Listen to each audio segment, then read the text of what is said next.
Hello, আমি আরিয়ান। এই ভিডিওতে ইনসাফ সিনেমার রিভিউ করব। সিনেমাটা আমি গতকাল রাতে দেখি।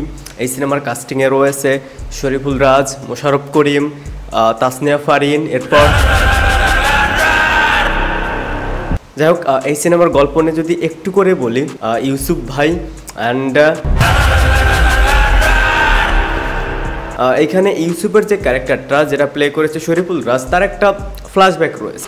এখন সেই ফ্ল্যাশব্যাকে দেখানো হয় সে কেন একজন গ্যাংস্টার হয়ে ওঠে এবং সে এখন কি চাচ্ছে, এই পুরো বিষয়টা তার ফ্ল্যাশব্যাক।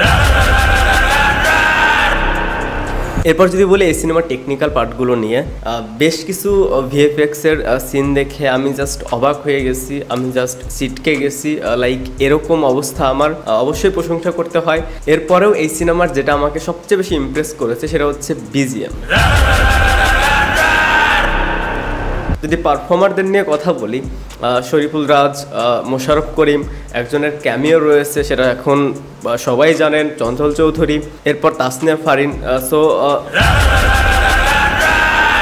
ধুর বাল রিভিউ